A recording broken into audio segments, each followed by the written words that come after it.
Chad, welcome to Beyond Sunday, a podcast we're doing here at the Bridge Church about faith, life, and work, having conversations with people like you. So, Chad Friesen. Yes. Chad, we're related.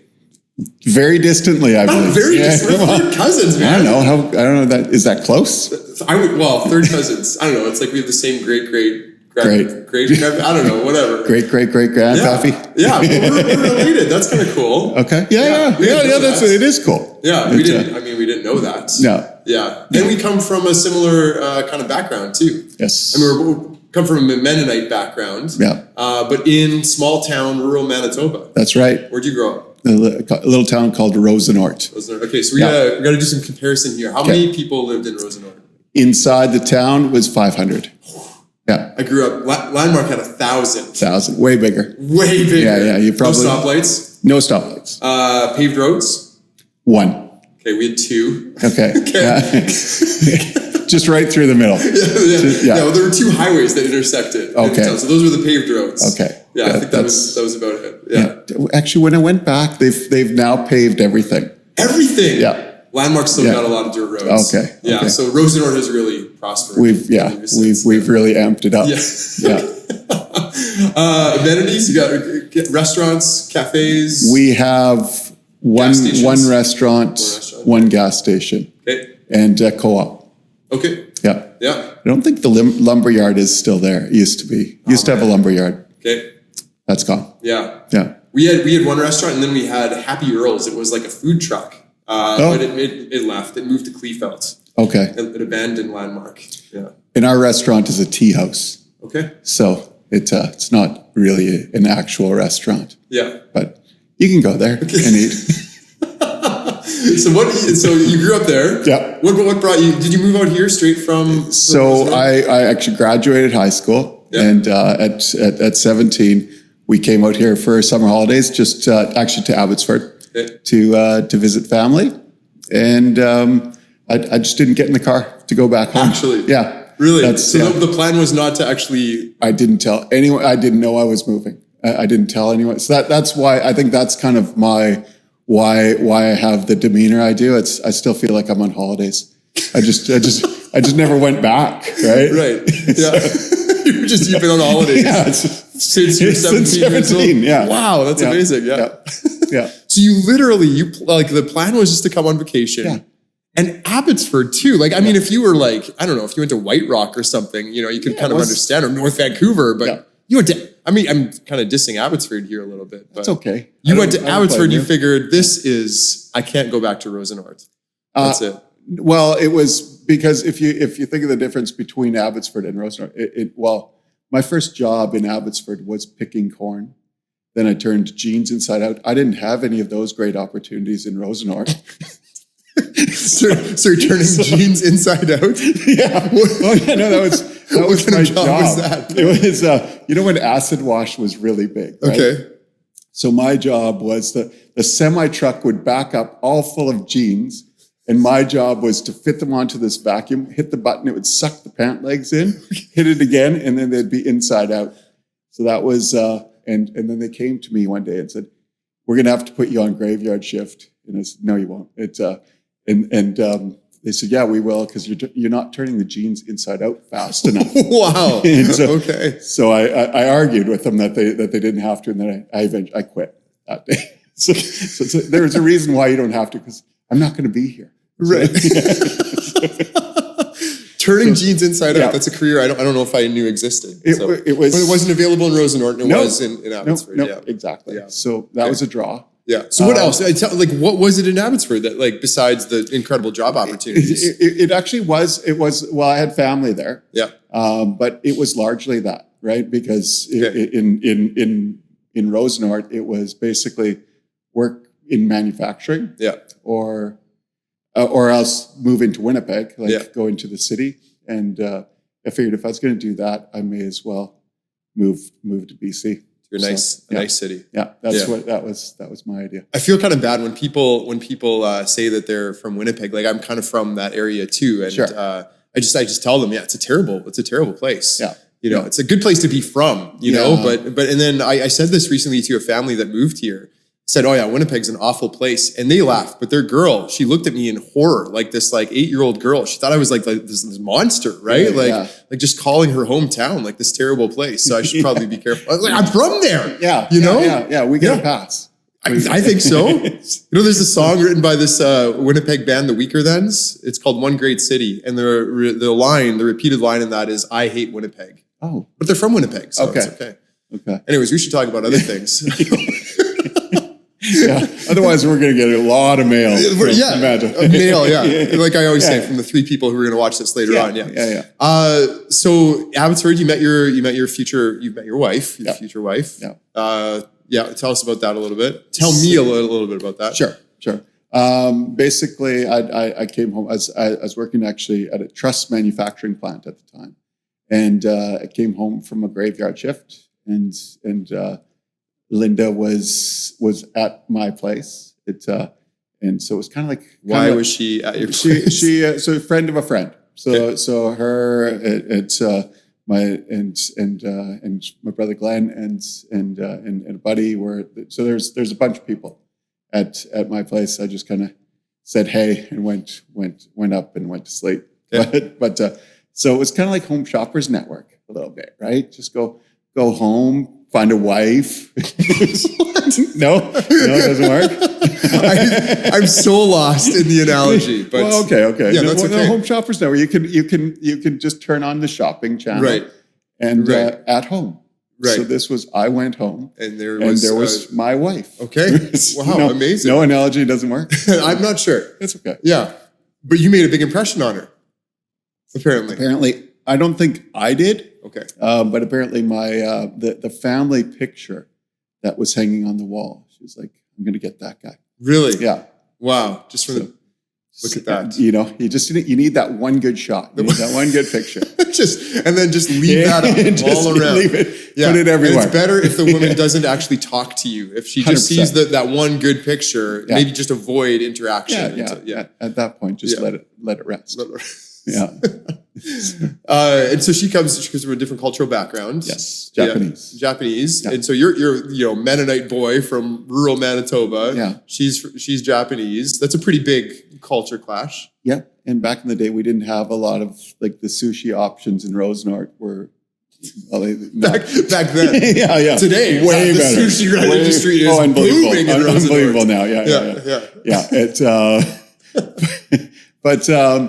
Yeah, so it is different, right? And I mean, even just so there's obviously she's either Japanese or Okinawan, depending who she's speaking to. Yeah. But and then she's 4'11" and I'm not. Right? Did you create an email for her that was like 4'11"? Like that was like you created an email for her with that in the title. Yeah, 4'11". So you don't mind rubbing that in a little bit? No, yeah. No, I'm pretty good at that. Okay. Yeah. And so how has that been in marriage to have these two very different kind of cultural backgrounds coming together? You know what? It's been for the most part really good, right? It's definitely interesting. She was raised Buddhist. I don't know that they practiced. They weren't not strict, but when they would go to church, it was a Buddhist church.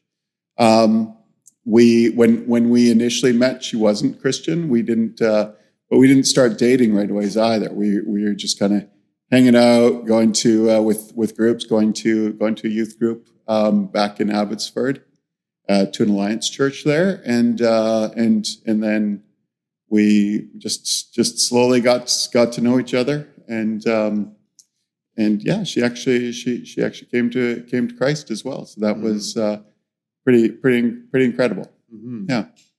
And what's the story for you in terms of Christian faith? Where did it become? I mean, you grew up in a Christian background. Was there a point at which it really became real to you? I would say that when I was, I think I would have been about 10 years old. I don't know.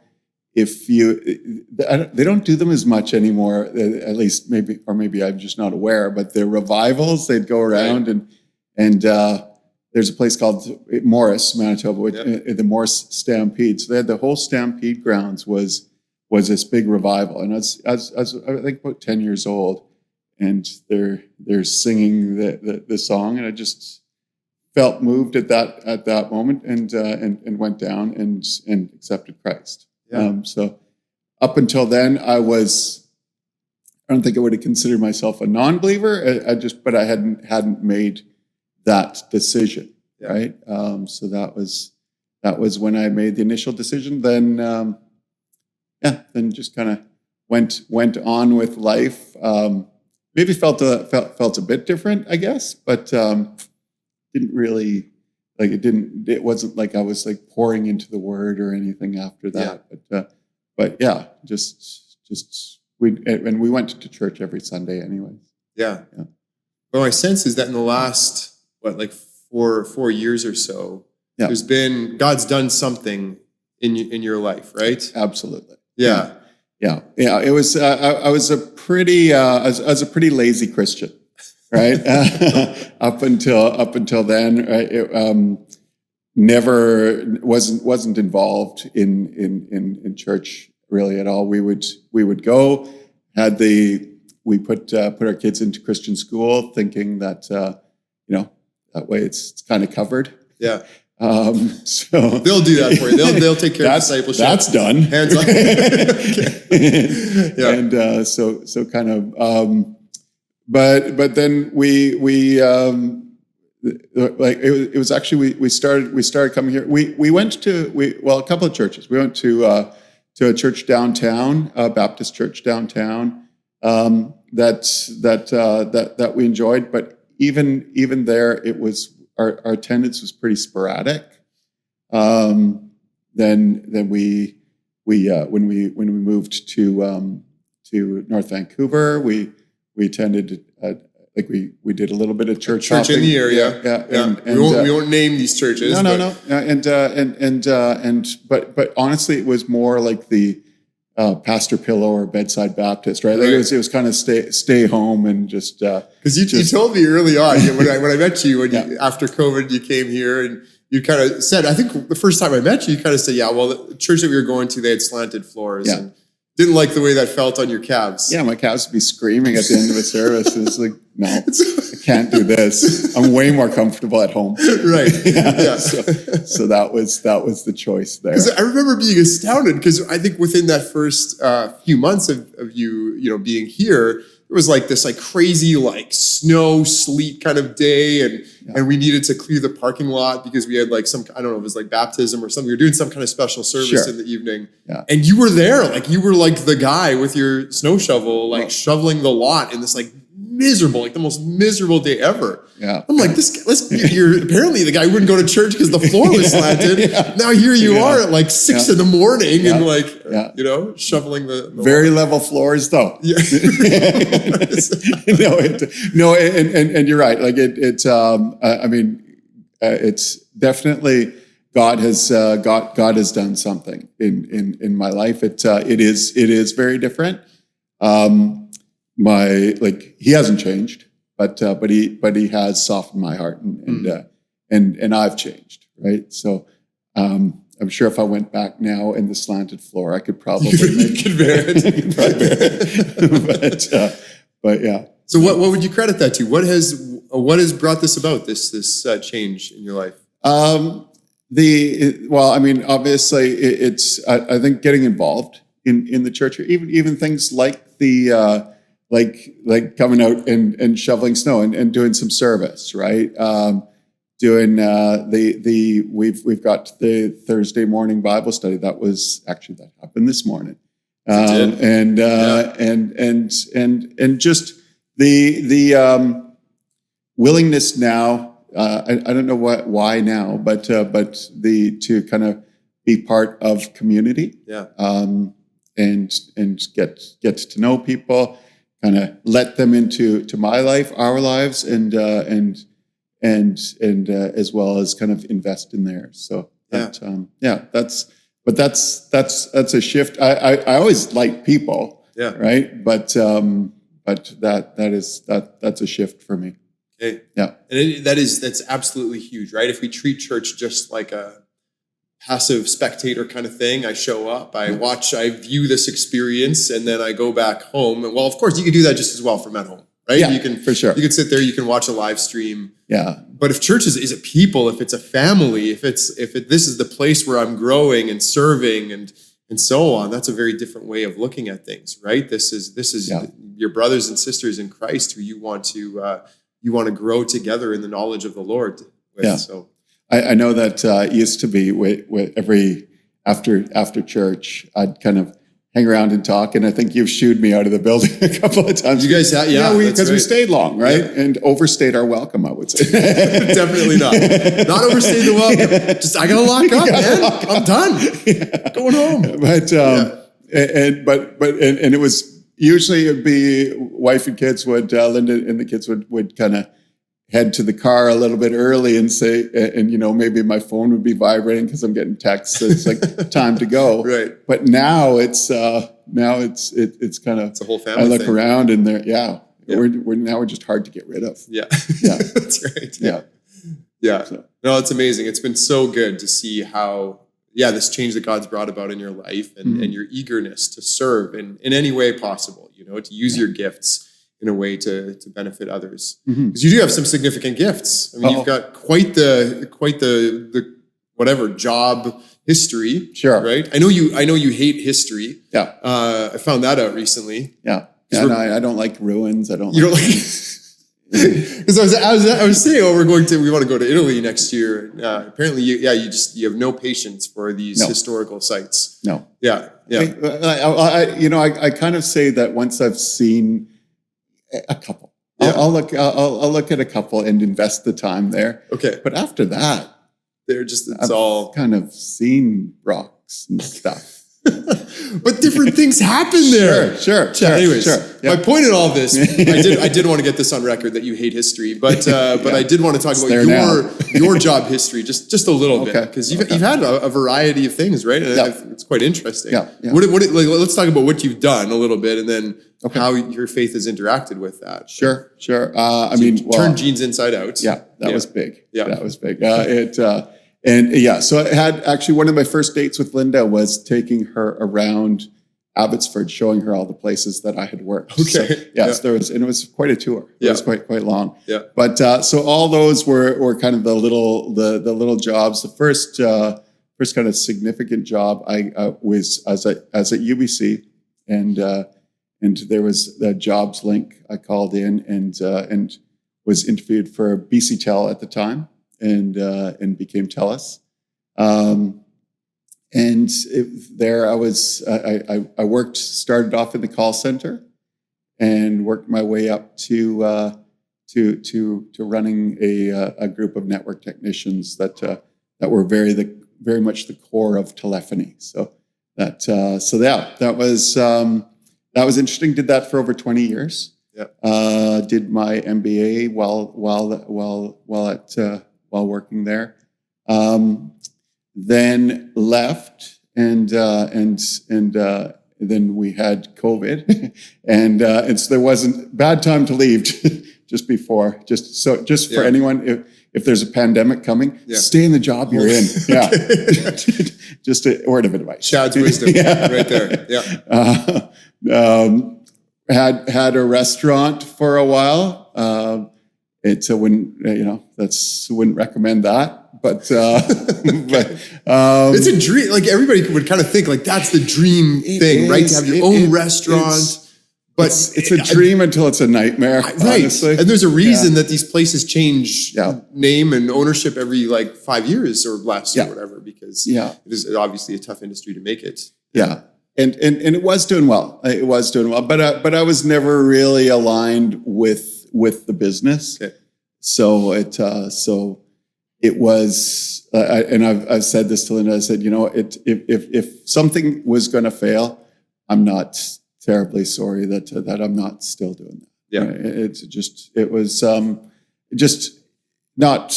I don't belong in that industry. Yeah. And you don't cook. And I don't cook. Yeah. Yeah. Right. I eat. You do. Yes. Right. Yeah. So, and that's the part of the owning a restaurant that I would be most excited about. Yeah. Would be like free food. Except there's just that one menu, right? It doesn't change. I think I'd be okay with that though. Would you? You get tired of it? Well, you hear about people that go on cruises, right? Yeah. And then that's they kind of after the 2 weeks, they're ready for some home cooked meals. Yeah. Right. So, I want to feel what that's like to get to that point where I'm like tired of you'll have eating. that coming up.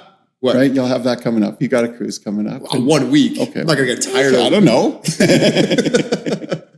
No, I would love to have a restaurant and just be like able to go in and eat a meal whenever I wanted to. Yeah. That would be wonderful. Yeah. Anyways, so you did, but it wasn't all that was cracked up to be. No. Yeah. So it wasn't sorry when that was over. I did, and then what I did after that, I started an e-commerce store. And so I was, just basically selling on Amazon. That was what I was doing. And then I was asked to join kind of the mothership. So I worked with a company that was kind of an aggregator for e-commerce stores.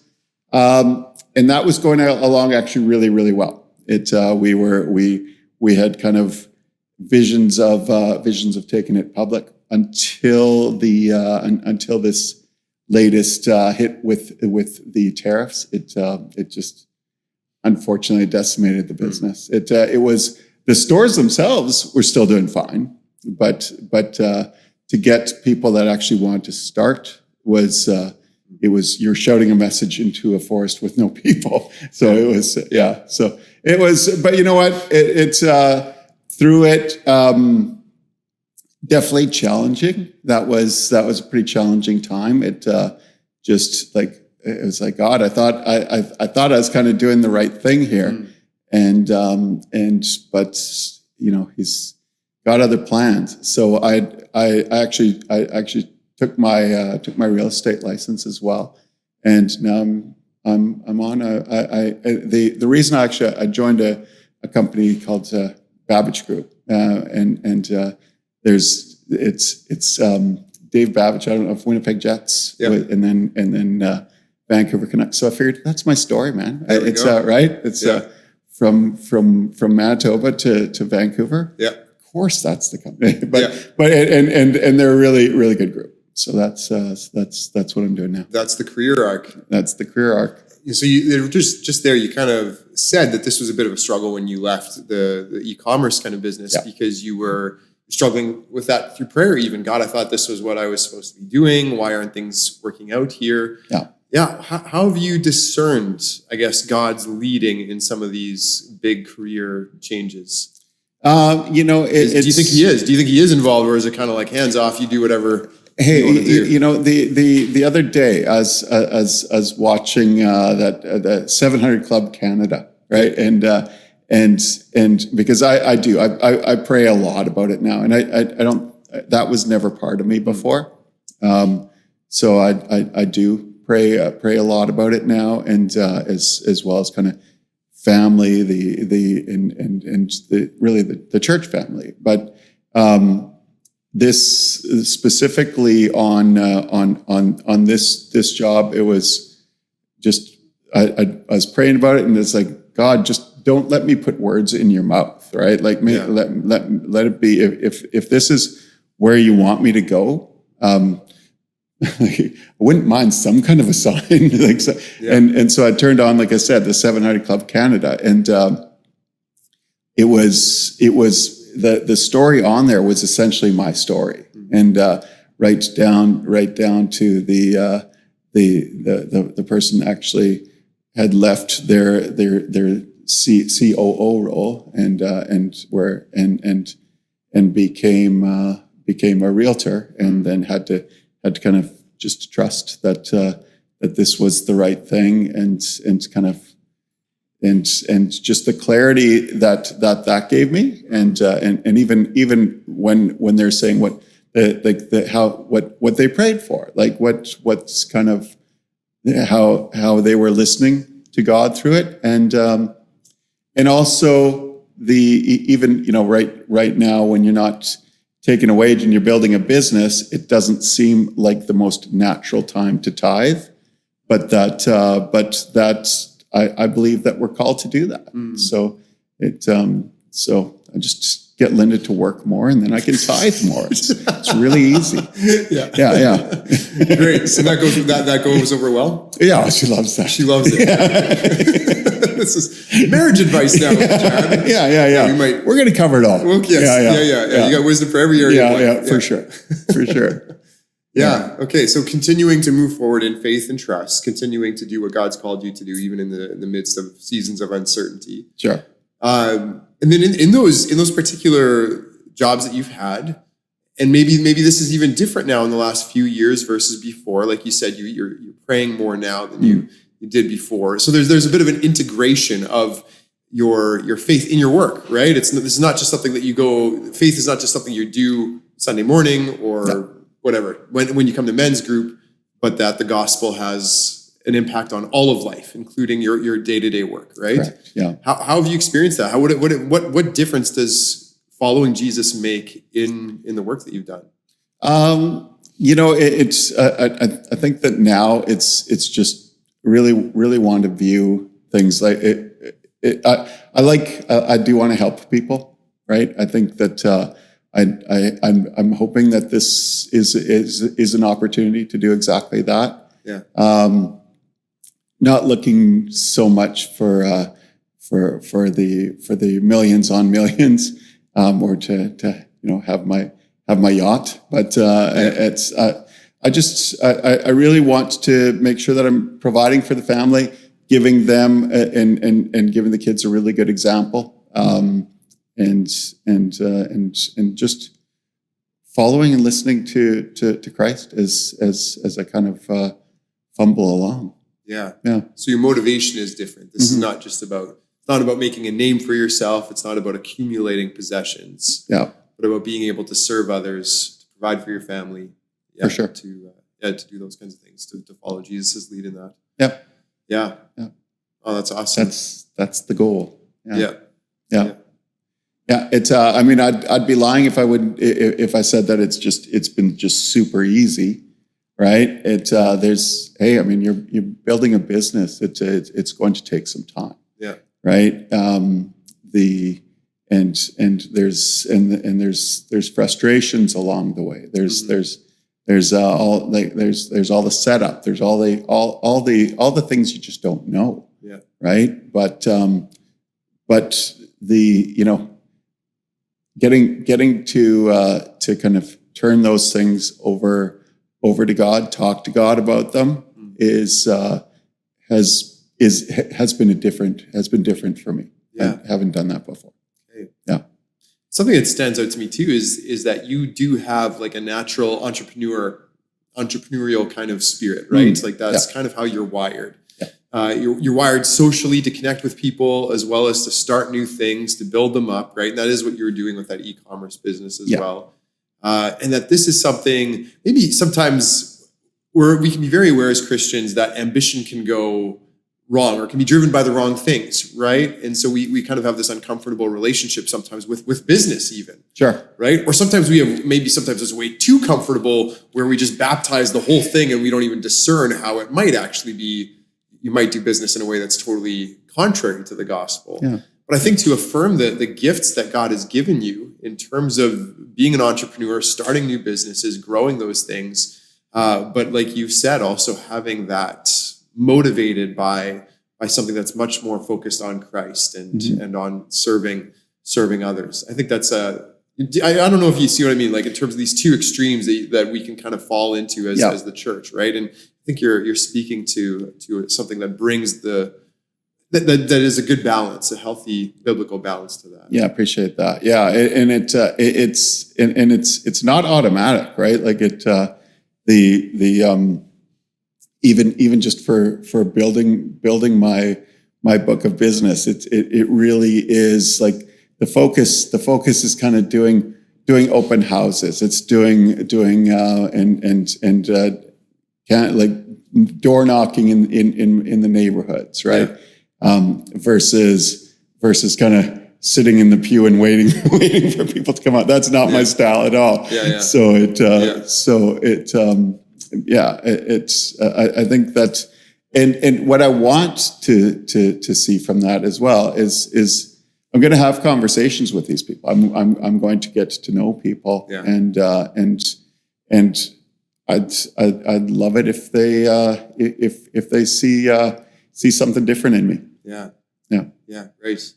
And make Jesus the opportunity to make Jesus known. Exactly. Yeah, that's In business, have you come across situations where there was pressure to compromise, to take shortcuts, and I think that is I've never been in a corporation that was like fully that was a Christian organization. I think that probably existed more back in little town Manitoba. I haven't seen that here. But so there's always that kind of like, and it's not like they're trying to draw you away from Christ. Christ just isn't even in their picture. Sure. Right. So that's different, because then you're trying to, it's like, okay, like because you are wired differently. When Christ is at the center. And there's sometimes a misalignment of values and things that might be acceptable in this world of business or whatever that actually don't are not compatible with following Jesus, right? That's got to create some tricky situations sometimes. It can. I mean, nothing really jumps out, because I haven't really been into a really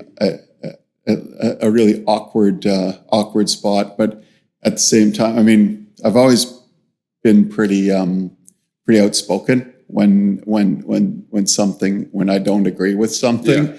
So well, that's something that is true of you, Chad. I don't think you're never going to beat around the bush. You're not somebody who's going to tell it like it is. If you want to know what I think. But don't ask me if you don't want to know. That's right. Because this is something I think. You and I are different in, because we both grew up in like these kind of like Mennonite backgrounds, which typically have been a little bit more like non-confrontational, pacifist. And I definitely have that non-confrontational bone in me. And actually, I look to someone like you, and I think, oh man, I wish I was more like Chad. Oh, like, no, you're good. Trust me. I wish I was less afraid of confrontation. Because I think that is something, like, I think I've seen you be able to handle those things in a really healthy way. I think, where you don't shy away from it, and you're big guy, not a small guy. That helps, I guess. You just stand up, and people are like, "Nah, I'm walking away now." But It's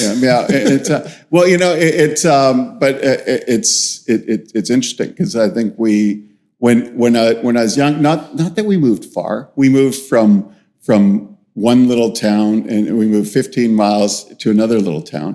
But that right there, kind of initially we were kind of outsiders, right? And so, those small Manitoba towns, if you're not rooted there for like generations, you're not from there. Yeah, exactly. So kind of grew up fighting, and then kind of just and enjoyed it. Really, I'm going to be honest. I kind of enjoyed it,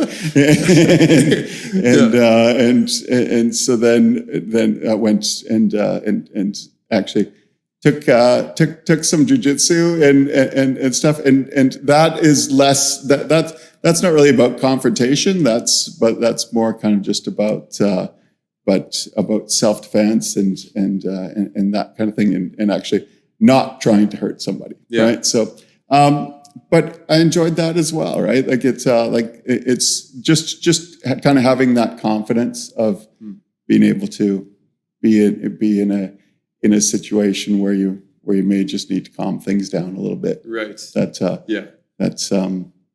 think there's the high tower security, I think I've heard mentioned. Right. Your personal security company. But no, it's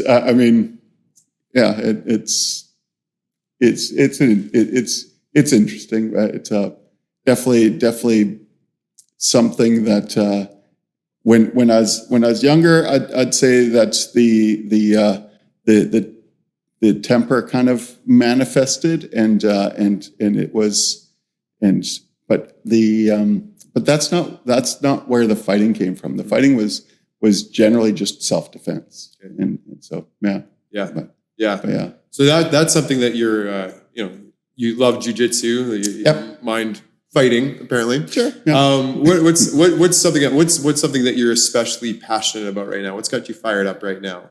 I mean the kids, right? My family, and really with that the volleyball over at the kids' school. We Linda and I started that program a few years ago, and we've poured hundreds and hundreds of hours into doing that, having it be something that school has, where you actually have a sport that can be productive for kids, and that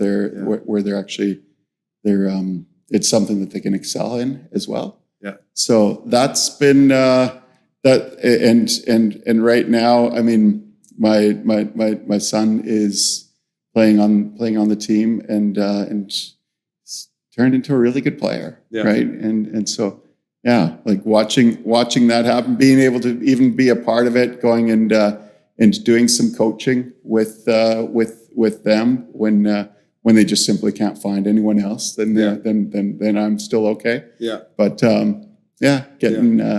getting there and seeing kids that are potentially going to go on and play some in university as well. It's a good feeling. It's nice to see something that you've poured that much energy into actually taking and other people running with it as well. Yeah. So empowering, equipping others, it's something that you're passionate about. Mm-hmm. Yeah, and that as well, I think, gets back to our calling as believers. It's a team sport, right? This is not an individual thing. Yeah. And that I think you've spoken to that in the last few years, that the understanding, the realization that Christian faith is a team sport. It's something that you do together as a family, where you're empowering, equipping others, serving others, in a similar way as you're seeing with volleyball. Yeah. And it's actually this summer as well. It was we got my daughter was in between university, at university, but had the summer off. So just got out there early with her, and was applying for, like, kind of finding the places for her to apply at. And I think this is where the Manitoba thing came in too, right? Because I was really, one of the focuses that I had for her was that wherever you're going to work, I want it to be kind of a beautiful setting, right? Yeah. Because back in Manitoba, it was like, it's kind of just flat. I mean, there's some beauty in that too. But it is like, and when we talk about flat, like, people are like, they think like rolling hills. No, like, it's like literally, like, there's no change in elevation. Yeah. What do they say? Completely. You watch your dog run away for 3 days. 3 days. Yeah. 3 days. So it's so that and we agreed on that answer. So it was 3 days. It was. Yeah. Yes. That's what I always heard. Yeah. But so it was kind of nice when she got a couple of those roles, and watching them kind of take the next steps in not only in life that way professionally, but also in their faith, right? And seeing God in like seeing that your kids are following Christ is incredible. And I just, and honestly, I just pray for the young people, that because it's what I want for them. Yeah. So on that note, final question. Sure. Thinking about, you've talked about teaching, training up, talked about your kids. What's the number one lesson that you would want to impart that you've received about following Jesus? What's kind of the most important thing you'd want to communicate to others about what it means to follow Jesus? I think Christ doesn't look for the superstar. Just looks for people that are authentic and truly love like have a love for Christ, have a desire to share Christ with others. Right. That's really been the biggest thing in my life. It really gives me energy to meet with people, talk to them, and share that with them. Yeah. Awesome. That's great. Cool. Thanks so much, Chad. Thanks for being on our podcast. All good. Yeah. All right. Yeah. I thought podcasts were just were just audio. Yeah. No, they're on YouTube too. So this is actually, we should say, Chad wore shoes that his wife hates. Yeah, hates and I think it's going to be seen. Yeah. And I think these shoes are fine. Yeah, I don't know what Linda's talking about. She will not be happy. But don't tell her about the YouTube. No. Just say, it's just on Spotify. I mean, that would be lying. Don't say that. No. I'm going to you show her the Spotify episode. I'm going to lead with the YouTube. Okay. Yeah. Look what I did, Linda. Yeah. Wore the shoes. This is what I did. Yeah. Sounds good. Yeah. All right. Thanks so much, Chad. Cheers. Thanks.